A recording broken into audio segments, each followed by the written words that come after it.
Сәлем достар, сіздермен бірге бүгін картоптан өте дәмді керемет ас әзірлейміз. Әсіресе асығып жатқан кезде оңай жасалады.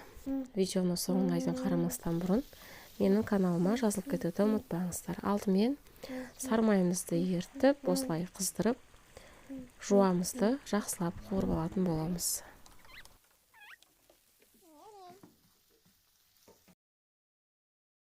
Оның үстіне бұрышымызды, дәміне қарай тұзымызды салып, жақсылап тағы да араластыратын боламыз.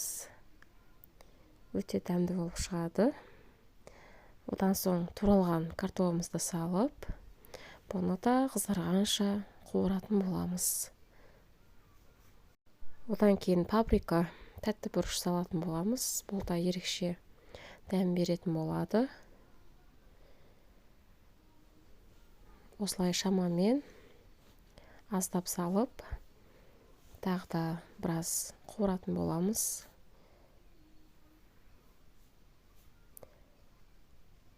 Және де оның үстіне біздің шұжықтарымызды салып, астын төмендеу қойып, 5 минуттай тағы да қуыратын боламыз.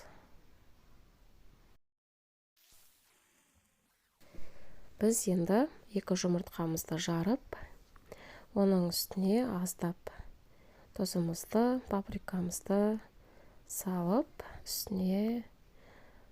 оның үстіне осылай жақсылап араластырып болғаннан кейін аздап 50-80 граммдай сүтімізді құятын боламыз. Бұны қазір біз картоптың үстіне құятын боламыз. Өте ерекше дәмді болып шығады. Жасап көріңіздер. Әсіресе асығыс кезде өте жылдам дайын болатын тағам. Дәл осылай вилканың немесе венчиктің көмегімен араластырып, жаңағы біздің қуырылып жатқан тамақтың үстіне апарып құятын боламыз. Және де одан соң тағы да 5 минутқа бұқтырамыз. Біздің тамағымыз дайын. Ас болсын, менің каналыма жазылып, басқалармен бөлісуді ұмытпаңыздар. Қош сау болыңыздар.